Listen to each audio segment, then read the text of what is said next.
Doctor, आपके साथ क्या हो रहा है? अब लिपिका, जाने दो इन बातों को। मैं तुम्हें दवाइयां दे देता हूँ, शायद कुछ आराम हो तुम्हें इनसे। शायद डॉक्टर, शायद। डॉक्टर, जब आप भी समझ रहे हैं कि ये सब साइंस से भी आगे की चीज है, तो फिर ये दवाइयां क्यों? आप मुझे सच क्यों नहीं बताते हैं? क्योंकि मेरा सच शायद तुम्हें पागलपन लगे। विश्वास रखिए डॉक, ऐसा बिल्कुल नहीं होगा। जब मैंने डॉक के हाथ पर हाथ रखकर यह एहसास दिलाया कि वो मुझ पर विश्वास कर सकते हैं, तो उन्होंने मेरी आंखों में देखते हुए कहा, देखो, मैं तुम्हें अपनी कहानी बता रहा हूं लिपिका। उम्मीद है तुम मुझे गलत नहीं समझोगी। ये सब मत सोचिए डॉक, प्लीज। मेरे इतना कहते ही डॉक बिल्कुल मेरे पास आकर बैठ गए और मेरे हाथों को जकड़ते हुए अपनी दास्तां बयां करने लगे। मेरी तरह वो भी रातों को सो नहीं पाते थे। उनके मुताबिक हर इंसान के अंदर एक शैतान छिपा होता है, जिसके मन में लोगों को देख कुछ ना कुछ चलता रहता है।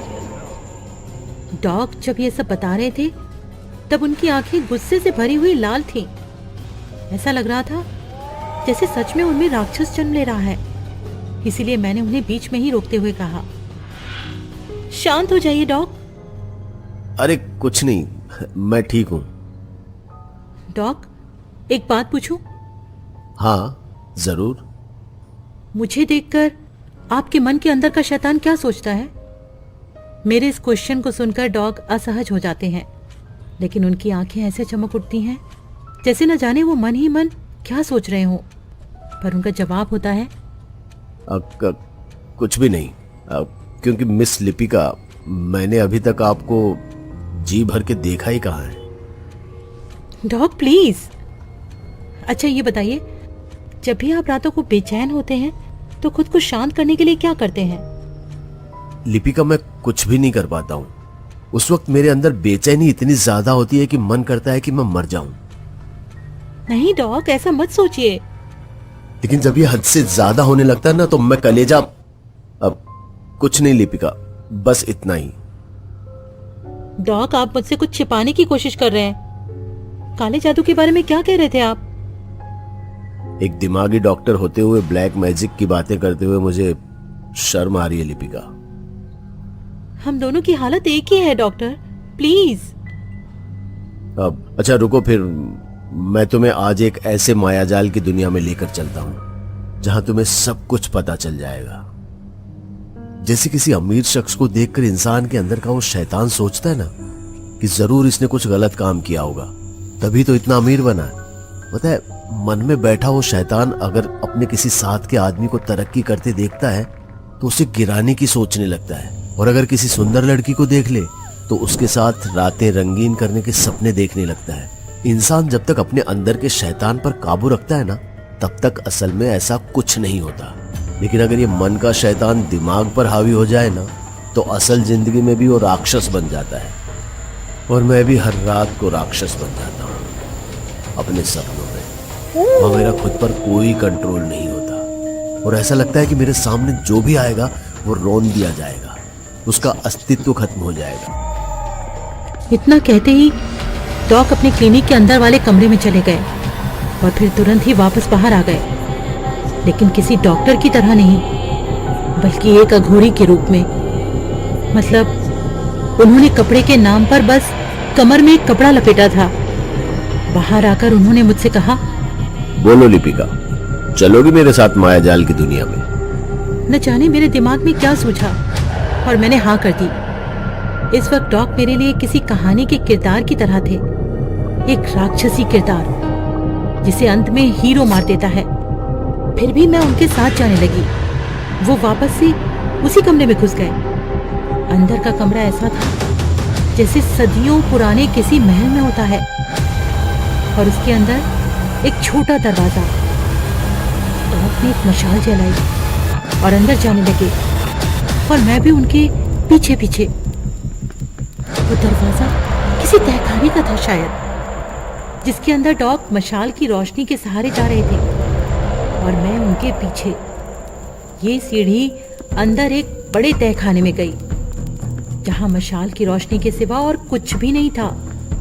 फिर डॉक ने मुझसे कहा, लिपिका तुम यहीं रुको, मैं अभी आया। न जाने वो कहाँ चले गए, पर पल भर में तहखाने में हर तरफ रोशनी फैल गई। पूरे कमरे में तंत्र विद्या का सामान फैला हुआ था। बीच में अग्निकुंड, वहां मेरी एक फोटो और उस 2 जगह की तस्वीर भी थी जिसकी कहानी में मैं फंस गई थी। डॉग का ये दूसरा रूप देखकर मुझे डर लगने लगा। मैं भले ही भूतों की कहानी लिखती हूँ, पर मेरे लिए वो कल्पना मात्र ही था। लेकिन ये सब कुछ देखकर मेरे मन में तरह तरह के सवाल उठने लगे थे कि न जाने डॉग मेरी तस्वीर के साथ यहाँ क्या कर रहे थे। मैं अपने मन में ये सब सोच ही रही थी कि तभी डॉग बोल पड़े, अपनी तस्वीर देखकर घबराओ मत लिपिका, ये बस मेरी साधना का एक भाग है। मेरी तस्वीर से कैसी साधना डॉग? मुझे लगता है मुझे यहाँ से जाना चाहिए।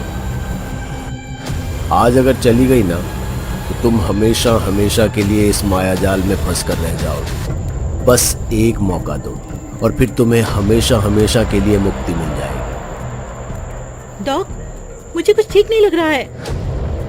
चुपचाप बैठ जाओ लिपिका। नहीं डॉग, मुझे जाना है। चिल्लाओ मत। डॉग ने चिल्लाते हुए मुझे सिर्फ अपने हाथों के इशारे से अपनी जगह से अग्निकुंड के सामने बिठा दिया। उनका ये रूप देखकर मैं अंदर से सिहर गई, लेकिन मुझ पर काबू पाकर उनके चेहरे पर एक असीम मुस्कान थी। उसके बाद डॉग ने जो मुझे बताया, उसे सुनने के बाद मुझे नहीं पता था कि अब मेरे साथ क्या होने वाला है।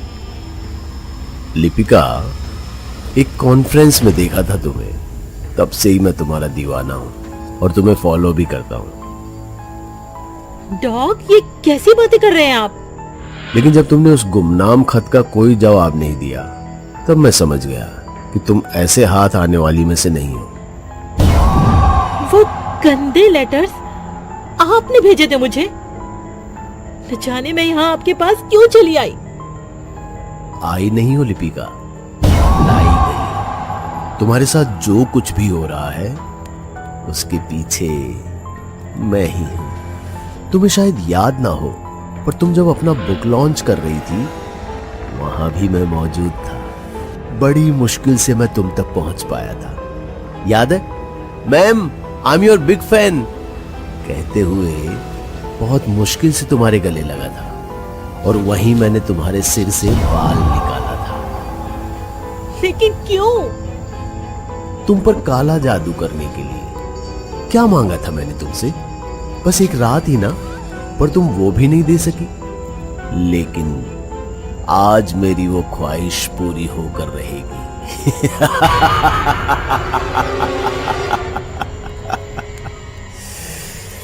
लिपिका।